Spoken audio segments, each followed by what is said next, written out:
Hey there, Tad Hargrave from marketingforhippies.com. My last video of the day here. This is a puttering session I did with a colleague of mine, and she had this question, this quandary, that her clients didn't know how to talk about her work. It was powerful, the work that she did with her clients. They loved it. They love her. They want to spread the word, but when they go to talk about it, they found themselves so stymied, kind of tongue-tied, not knowing what to say. It either sounded like hyperbole or poetry or confusing or some combination of all those. And so in a funny situation you can have, your clients love you and want to help you, but they don't know how. And we're talking about this. Now, there's a lot of things to say. I mean, let's talk about the obvious ones. It shouldn't be on them to articulate the whole thing, though sometimes they do a better job than we do. That can also be true. But this is where having a clear website makes a big difference. Having the pink spoons, we call them, the little free samples, your videos, your audios, your blog posts, your quizzes and assessments, these ways that people can check you out safely from a distance and learn about you. This is why it's good to have a My Philosophy page on your website where you really hone down and articulate your point of view. It's why it's good to have an intro workshop where you lay all this stuff out and make it clear so people can just say, look, I can't explain it, and send them to you. That's the real answer here, is you don't try to make them do it. But some of them will be insistent and will kind of want to know. And this is what came out, and I liked it. And so I'm just going to share it with you because it may be useful for you too. I told her, I said, I would actually tell your clients, don't talk about this. Because her work is very sacred, very deep work. And I don't think this kind of stuff bears up to scrutiny because when you go to describe it, it can sound ridiculous, some of it. And this is a vulnerable thing if you're going to share it. You know, you do some beautiful ritual and then you go to describe it to your friends who don't get it, and there's a risk they laugh at you, they look at you like, huh, wow. Sounds cool, sounds great. I mean, it's meaningful for you. That's the important thing. And that kind of gaze, that kind of cynical, dismissive gaze on something deeply meaningful and profound can start to undo the profundity of what we went through, because we start to question it ourselves. Even though we know we were there, it was amazing. It shifted our lives. But those tectonic plates can shift back, literally just from the gaze of other people. So I said, for that reason, I don't know if I would encourage people to be talking about it, because it could do them harm to talk about it. And the chances of them translating it are very small with certain kinds of work. I mean, if I had back pain and fixed my back pain, that's one thing, but some of the deeper stuff is just hard to articulate. So I said, that's number one. I would say, don't talk about it. Don't share it. I mean, just live it out. And if people ask, then you can talk about it. Best just send them to my stuff. But if you've got somebody you really care about who you think would benefit from this, and you don't think they would even go and check out my website, I said, try this. Don't pitch it. Don't pitch this work we're doing together to them. Create an incarnated example of it for them. Yeah, give them the experience of this work. I think about something I do that was still am a part of, the Orphan Wisdom School with Stephen Jenkinson. I don't talk about it. I mean, I talk about things Stephen says from time to time, but I don't talk about the school. I don't walk around pitching it, trying to convince people to join.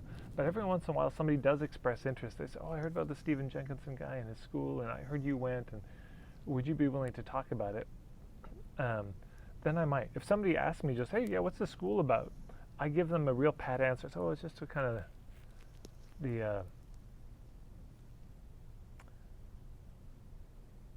it's like the hidden, unknown, unacknowledged history of North America. It's kind of like a PhD level, alternative PhD program.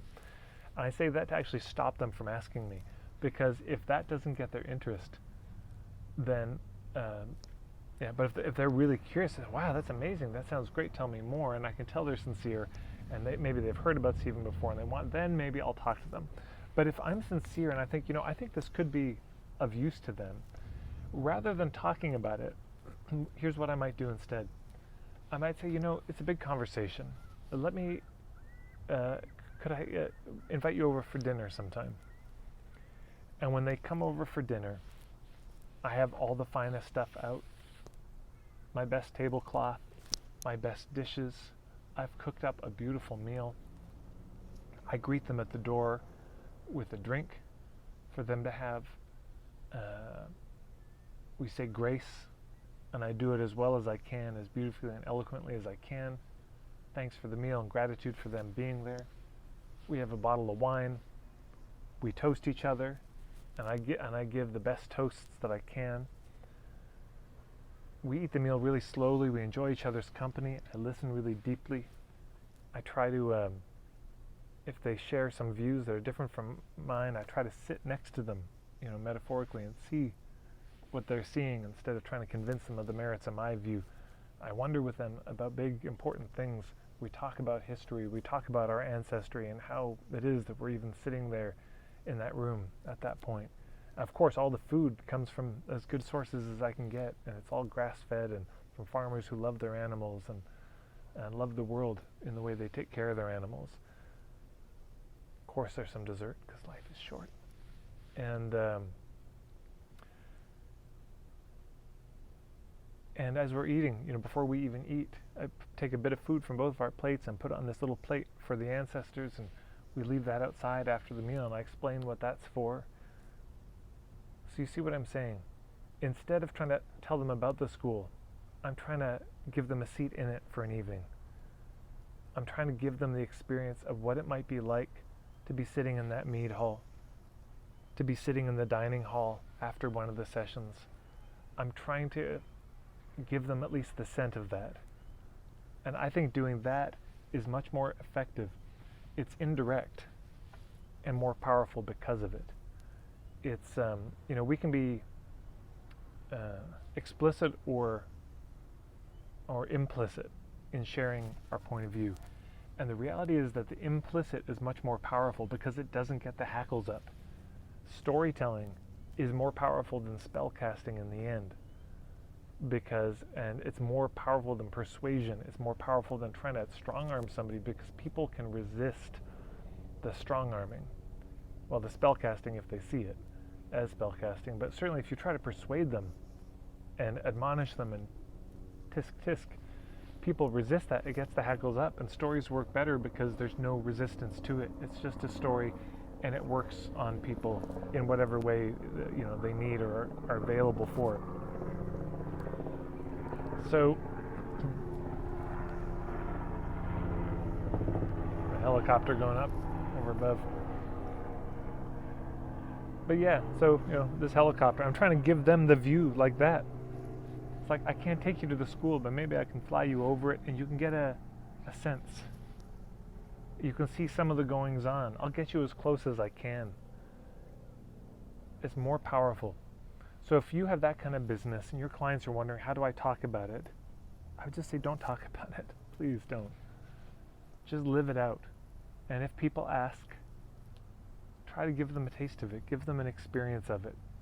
And of course, if you have your own things that you do that could give them a taste, a monthly get-together of some kind, that's low risk, low barrier of entry, but they can meet you and, see how it is for themselves, that's also great too. This whole persuading people who don't know anything about it, who are total strangers, it's just so gauche. It's so off.